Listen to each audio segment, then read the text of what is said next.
Binisita ni Vice President Sara Duterte ang Caraga Region kahapon para sa Thanksgiving activity sa founding anniversary ng Office of the Vice President.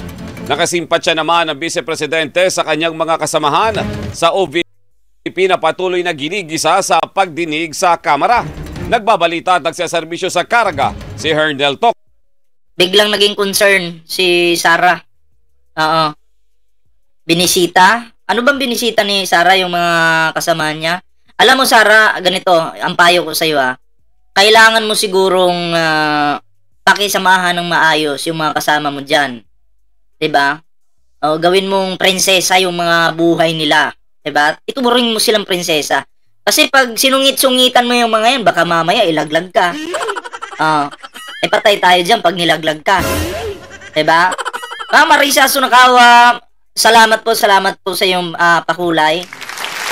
Sara may sayad, sabi ni Charita Villarreal. Naku, masasaktan yung niyan, mga DD sheets niyan, mga dutae. Naku po. O, tuloy natin to. Mo, Hernel. Robert, naawa na si Vice President Sara Duterte sa kanyang mga opisyal at mga empleyado ng Office of the Vice President sa gitna ng anyay panggigipit ng Kongreso. Teka. Naawa ba talaga or kinakabahan lang si Sara? Kasi baka sa next hearing, ilaglag na naman siya. Naawa ba talaga? O pinuntahan para kausapin para sa plano nila?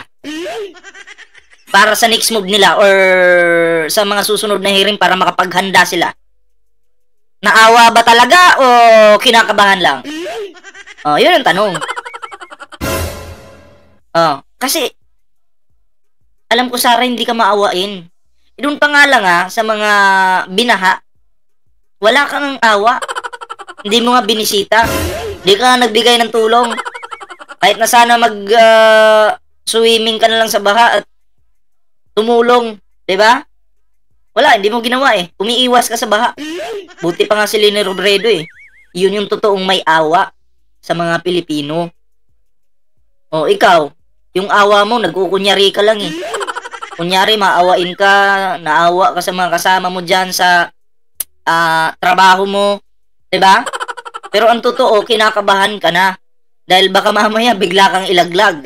Alam niyo naman kung gaano kagaling yung Quadcom. 'Di ba? Sa mga katanungan nila kung gaano sila kagaling mag-imbestiga. 'Di ba? Diyan kinakabahan ang inyong Sara. So sa kanilang opisina, sa kanyang pagbisita sa Butuan City, Agusan del Norte kahapon sa Thanksgiving activity na kabilang sa selebrasyon ng 89th founding anniversary ng OVP. Binanggit ni Duterte na kasalukuyan itong hinaharap ang pinakamatinding hamon. Anya na damay ang... So, pag nandyan ka sa harapan ng blackboard at nakasmile ka sa harapan ng mga bata, mapagmahal ka na ngayon sa mga bata. Kasi may mga nagsasabi, uy, mahal na mahal ni Vice President yung yung mga bata, lalo na yung mga nag-aaral, mahal na mahal niya yan. Yan ba yan?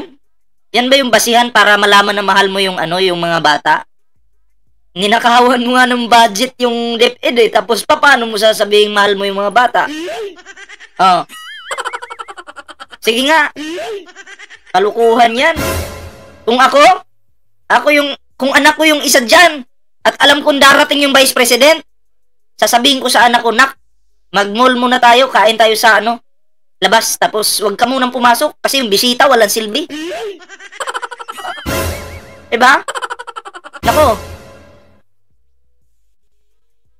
Ang kanyang mga kasama sa trabaho, pati na ang kanilang trabaho at reputasyon na dapat sana ay inirekta sa kanya ang panggigipit at paninira.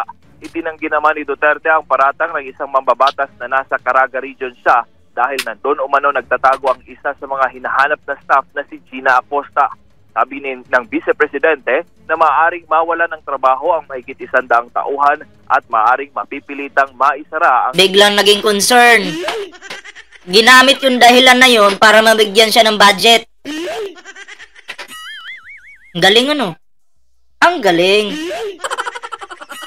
Kasi kung talagang concerned ka sa mga tauhan, Vice President ka, at kung talagang concerned ka sa mga tauhan mo, okay? Hindi ka magre-rent ng safe house na 250,000 per day. Di mo gagawin yun. Kasi ang tawag doon, naglustay ka ng pera. Pwede ka naman magrenta ng mas mura-mura pa kaunti. O, kung gusto mo talaga ng safe house. Pero bakit 250,000 per day talaga? Oh. Kung talagang mahal mo yung mga tauhan mo, isisave mo yung pera na yun para hindi sila matanggal sa trabaho. Diba? Biglang naging concern ng walang silbing Vice President. Palakpak po kayo dyan! Palakpak! Diba? Concern agad. Wala naman silbi. Ilang satellite offices kung mabawasan ng malaki ang kanilang pondo.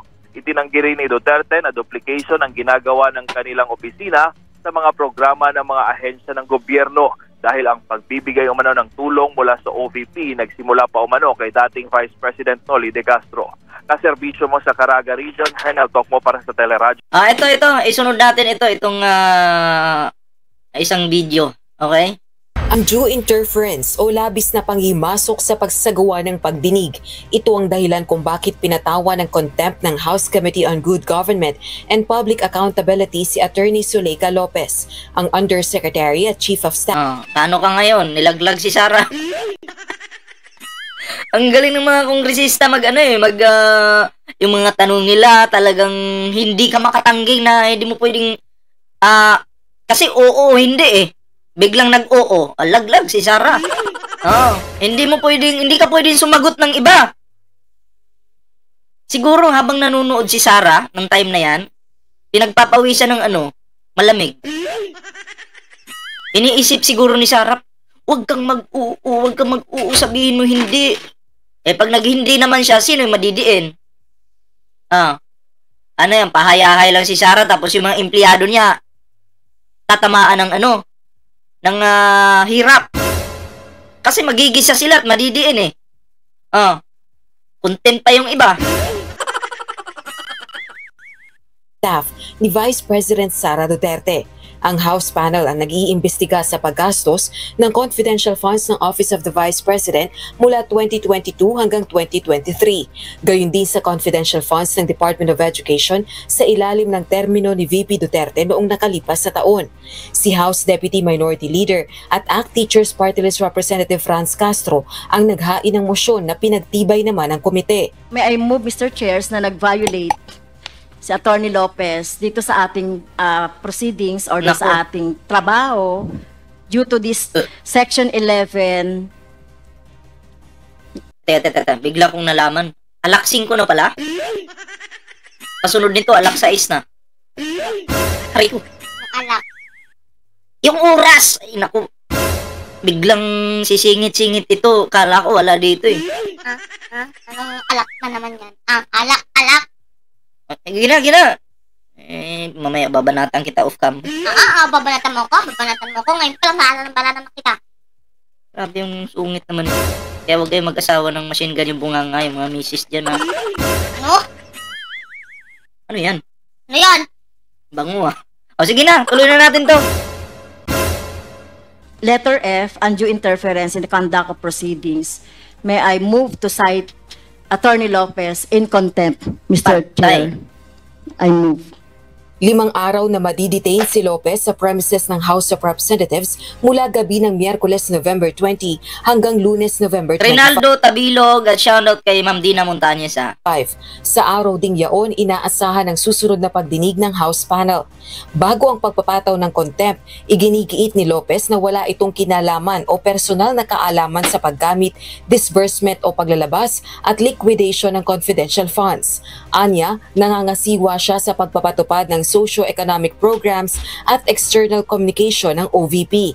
Gayunman, duda dito ang mga kongresista dahil siya ang nagpadala ng sulat sa Commission on Audit o COA upang hilingin sa komisyong huwag ipadala sa Kamara ang audit report nito kaugnay ng paggamit ng 125 million pesos na halaga ng confidential funds ng OVP noong December 2022. That letter does not in any way seek to undermine the power of Congress as regards matters regarding to the power of the purse. It is not. It is simply a request from to the Commission of Audit, given that there is still an... Kawawa yung mga ni Sara Duterte ba, yung mga tauhan niya, no?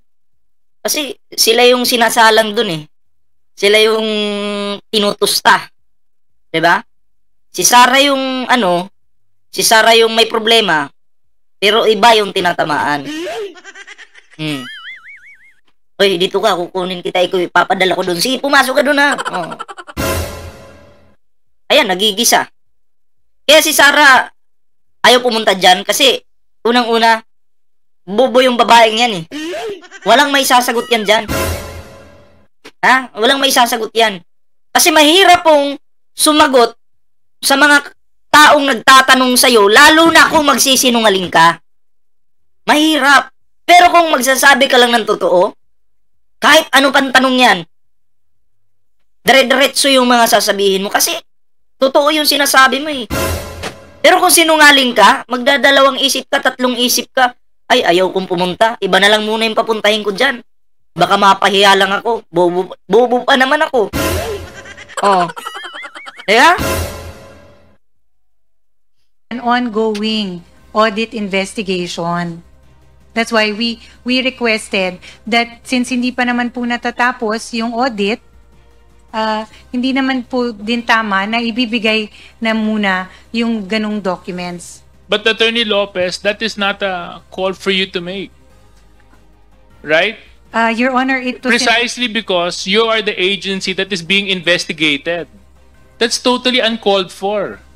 You're asking another agency not to cooperate with Congress when an ongoing investigation is happening. Bukod kay Lopez, pinatawan din ng contempt at iniutos ang pag-aresto sa... katulad nito. Si Gina Apare, Anod Vlog. Nagtatanga-tangahan. Kilala ko po ito, si Gina Apare, Anod Vlog. Kapitbahay po namin ito noon, diyan sa Davao. At ito po ay nagbebenta ng kanyang puke. Okay? Binibenta niya po sa halagang 500. Oo. Pukpuk po ito sa Davao, itong putang inang babae na to. Ha? Putang ina mo kang babae ka. Pati yung anak niya, ginawa niya rin pukpuk. Oo. Alam mong ginawa niya sa anak niya? Nak, sige na. Si kumpare nandyan babayaran tayo ng 500. Wag ka Gina, apare. Kilalang kilala kita. Pukpukang animal ka, putang ina mo ka. Ha? Gaga ka. Tarantada ka. Magpupukpuk ka pa? Aba, dumaan yung isa naming kapitbahay. Uy, 500 lang. Parang nagbibenta lang ng karne ang animal. Putang ina mo ka, ha? Tigil-tigilan mo na yung pagpupukpuk mong animal ka. Ha? Gina Apare Anod Vlog, putang ina mo. Tigil-tigilan mo na. Yung pagpupukpuk mo, ha? Tarantado ka. Naku po, lahat gagawin para lang makakuha ng 500. Akala ko 150. 150. Uy, sinungaling daw ako. Paano ako naging sinungaling? Ha? Kapitbahay kita eh. Pagpasok-pasok ka tuloy dito nung chinik ko yung picture mo, confirm.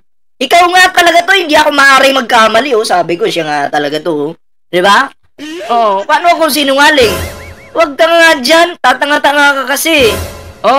Porkit nanghingi ka sa akin noon ng naubusan kayo ng bitsin sa inyo, nanghingi ka, ballpoint man, pahingi pong bitsin ha. Nahutdan magulog bitsin good. Sabi ko, ay bibili pa lang po kami ng bitsin. Kasi naubusan din kami. Aba, ang sama na ng muka. Sabi niya, Ang damot mo. Ha? Ang damot mo, magbabayad naman ako eh. Oh, mamaya, may ano ako, may isang lalaki dun, babayaran ko 500. Oh. Oh, sinungaling ka. Sabi niya, hindi ako sinungaling. Nagsasabi ako ng totoo. Nang hingi ka sa akin ng bitsin. Sabi ko, naubusan din kami. Oh. Paano ako naging sinungaling? Eh, sabi mo, may customer ka mamaya. Makakabili ka na ng bitsin at ulam. Oh. Diba? Huwag kang sinungaling. Yan mukha, tandaan niyo po yan, ha? Oh. Alam niyo, kaya naka-sunglass yan kasi araw-gabi po gising yan kasi nagpupuk-puk nga. Oh.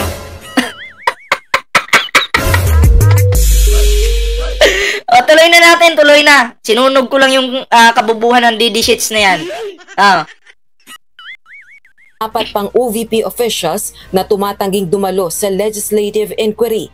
2 rito ang special disbursing officers para sa confidential funds ng OVP at ng DepEd.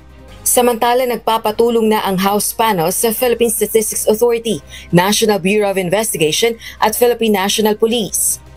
Ito ay upang suriin ang mga questionableng resibo sa liquidation ng confidential funds ng OVP at DepEd. Kabilang narito ang signatories na ang pangalan ay Mary Grace Piatos at Kokoy Villamin. Rosa Licoz, UNTV News and Rescue. Buti hindi naging bunamin. Ha? Buti hindi naging bunamin. Alam mo Sarah, wag mo nang pahirapan yung mga nagtatrabaho dyan, sa paligid mo. No, ikaw na mismo yung magpakita dun sa Quadcom, patunayan mong maangas ka, matapang ka, nasa iyo na yung lahat ng katapangan, magpakita ka. 'Di ba? Huwag kang takot. Wala pala, takot pala eh. 'Di ba? Ito yung kasunod po niyan at bigyan natin ito ng reaksyon. Congressman Romeo. Uy, wag niyo namang saktan yung damdamin ni wag niyo saktan yung damdamin ni Jenna Apare. May nag-comment pa diyan, 140 daw, 130 oh. Sige kayo na mag-usap diyan ha. Pero feeling ko hanggang 500 lang talaga. Hindi niya tatanggapin kung 130, 140 lang. Ang cheap niyo daw eh. Offeran niyo naman ng 500, papayag yan. Kaso bulok na yung karnin niyan. Oo. Kasi kung sino-sinong lalaki yung gumagamit dyan eh. Kadiri ang babaeng yan, sa totoo lang. Akop, ang Vice Chairperson ng House Committee on Good Government and Public Accountability. Magandang umaga. Sabi ni Jonathan Dayagbil, Sara for President ng TUDA sa 2028. Uy, grabe ka naman sa Sara mo ha. Anong TUDA? Oy, salamat po sa 953 thumbs up natin dyan. Huwag kalimutang mag-like sa ating live ngayon.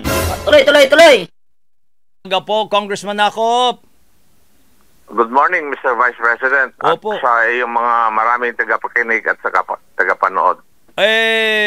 Marami na kayong kine-question dyan sa House of Representatives na acknowledgement receipts na... Sabi niya na istorbo tuloy ang pag-vlog mo. Ballpoint. Okay lang po yan kasi dito po sa channel ko, doble po yung reaction ko dito. Nagre-react po tayo dito sa video and then, nagbibigay din po tayo ng reaction sa mga bobo na nagko-comment dyan.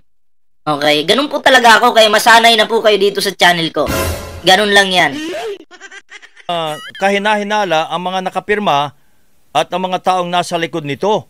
Ay ano na po ang nangyari sa hearing? Ganun pa rin, Mr. Vice President Juan.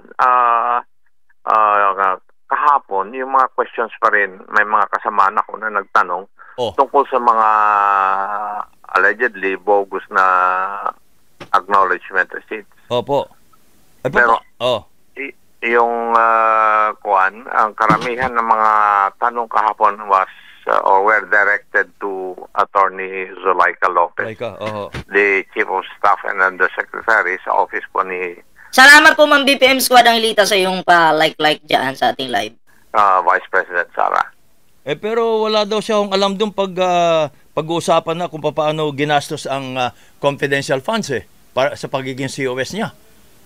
Hindi po ako naniniwala. Wala siyang alam. Alam nga naman talagang aminin niya. Natural, hindi niya aminin yan kasi magiging sampal yan sa kanya. So hanggat kaya pa, Magbubulag-bulagan yan, magkukunwari yan. Ganun talaga yung mga magnanakaw at sinungaling. Diba? Di aamin yan. Wala doon na Mr. Vice President. Opo. Dahil kung titingnan natin ng yung kanyang sulat sa COA. COA, Ayun.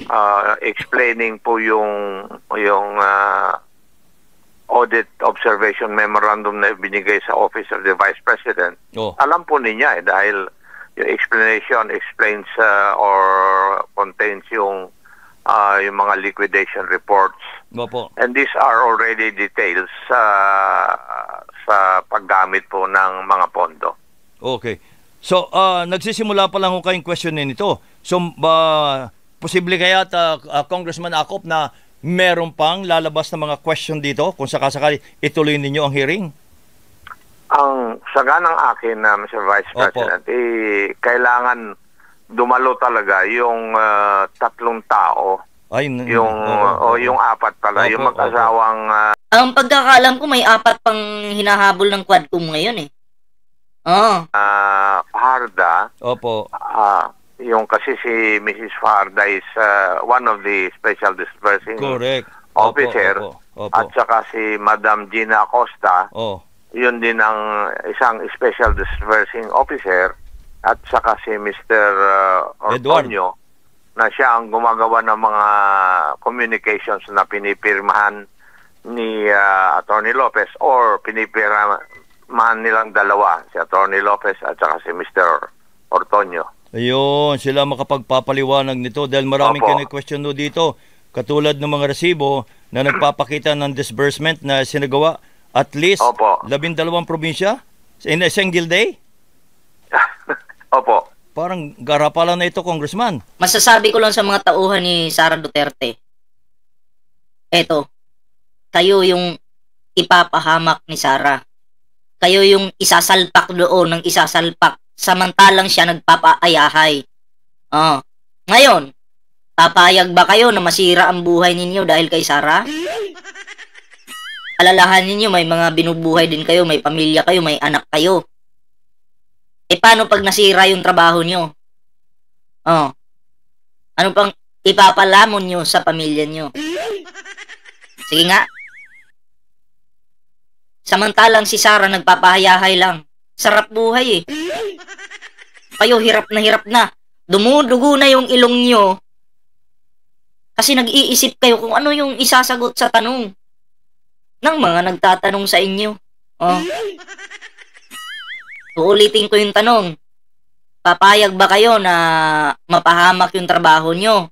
O kayo mismo magkalit-silit yung buhay nyo dahil lang sa isang walang silbing Vice President? Pag mali, huwag pagtatakpan, diba? Dapat kayo may paninindigan kayo. Ganun yun. Kaya nga po matatawag natin ng garapalan pa kasi sa ating experience nakikita na yun, parang imposible, di po ba? Labindalawang probinsya sa loob ng isang... sabi ni Pipin ko papatulan natin to. Alam mo naman tayo, mahilig tayong pumatol diba? Sabi ni Corazon, Kubalane, putang inang pangalan yan, apelyido, putang inang lahi nyo. Gubalane, putang inang pangalan yan.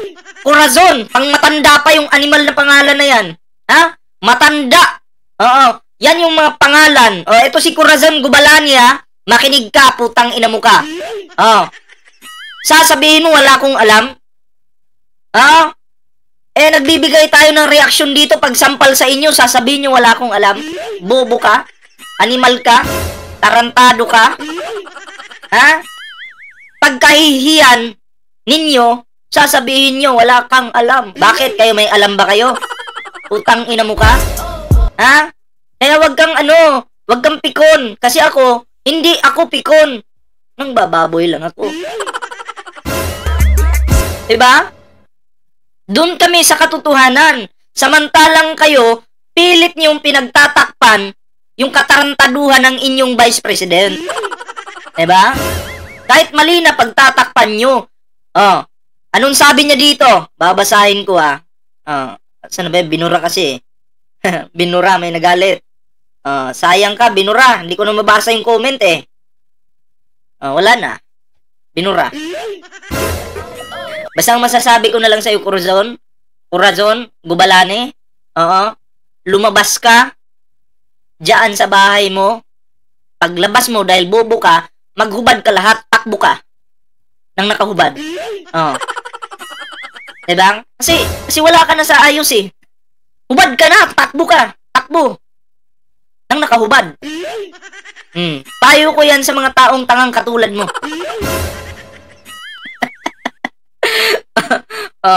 Ano po yan ha? Pambababoy lang po yun. Kung masaktan kayo, mamatay kayo ngayon, atakihin kayo sa puso, mag-sponsor ako ng kabaong. Bibili po ako ng kabaong para sa mamamatay ngayon na may i-stroke dito sa live ko. Pero, ganun lang po kalaki yung kabaong. Tipid po tayo ngayon. Para pag namatay ka, chap-chapin na lang yung katawan mo, ulo mo, putang ina mo, isiksik na lahat dyan sa maliit na kabaong. Tipid muna tayo ngayon. Mag-message sa akin yung namatay ngayon sa live ko dahil na-stroke. Message. Si Ballpoint Man po ay mamimigay ng isang kabao ngayong araw na to. Maliit nga lang. Di bali, tipid-tipid lang tayo. Chap-chapin natin yung katawan mo. Para magkasya dyan sa kabaong, ha? Corazon, Gubalane, putang ina mo ka. Mamatay ka man o mabuhay ka, nasa sayo na yan. Basta ang alam namin, bobo ka. Okay? Araw?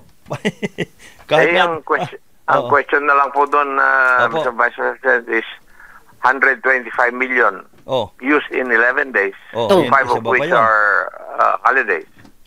Kailan huling susunod na hearing, Congressman? Sa Monday po. Sa Monday po, Mr. Vice President. Sa Monday, magkakaroon ulit ng hearing yung Committee on Good Government and Public Accountability. Itutuloy din ito? Ito rin? Opo.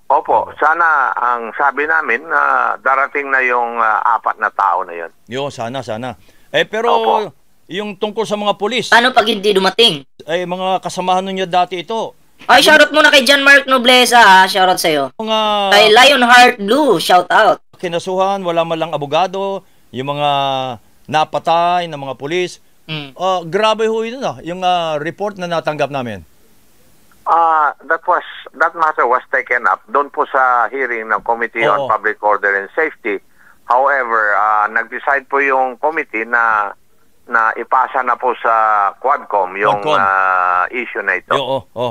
Maraming question din dito. Kawawa naman yung mga kapwa nyo pulis na napabayaan ng pala nung panahon na yun. There are about less than 2,000 cases of this nature po. Ayun, okay. Congressman, maraming salamat. So yun, ito si Sara talaga, masasabi ko lang dito, kinakabahan na po ito ngayon kasi may susunod na namang hearing. Kaya pala, itong mga kasamahan niya, naawa daw siya, kaya binibisita niya, pinupuntahan niya.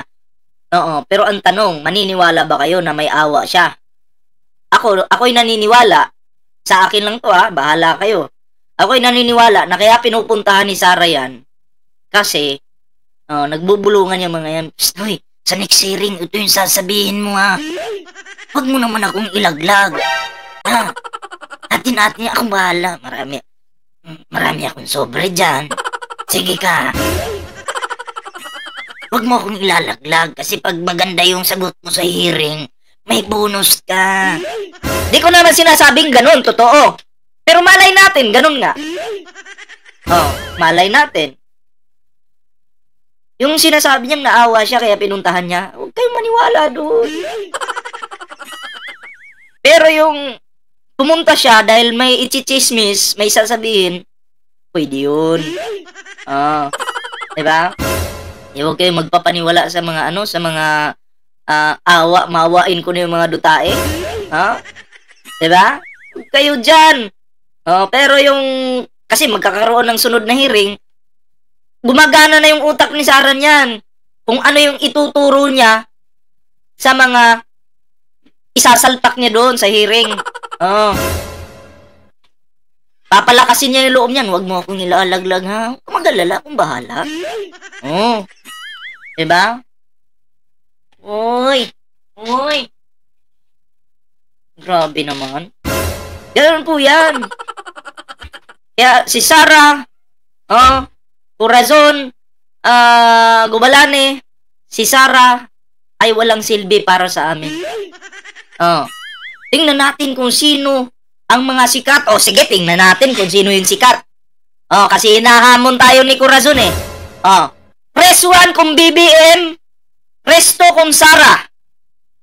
Yan 2 pala. Kung kay Pangulong Bongbong Marcos kayo, press 1, press 2 kung kay Sara kayo. Tingnan daw natin kung sino yung sikat. Sige. Magbutuhan na naman tayo sa pangalawang pagkakataon. Sige. Sino daw yung sikat? 'Di ba? Sino daw yung sikat, sabi ni Gubalane. Naku, Gubalane, mukhang walang nagsara dyan, kawawa naman. Walang Sara? Ala, Gubalane. Ano yan? Wala namang nagpresto. Walang nagpresto. Paano na yan, Gubalane? Akala ko ba sikat si Sara? Anyari? 'Di ba? Parang si PBBM yata yung sikat, hindi si Sara. Anong nangyari, Gubalane? Pati si Gubalane, hindi makapagpresto. Kinakahiya niya yung kanyang Vice President. Ba't mo kinakahiya? Dapat nga sinusuportahan mo eh. Pero ngayon, kinakahiya mo na. Grabe naman. Yan tuloy. Napatunayan natin ngayon kung sino yung sino yung mas kilala, mas sikat, mas sinahangaan. Di ba si PBBM? Ang daming nag-press 1, Ang daming nag-press 1. Asan yung mga dutae dyan? Wala, nga.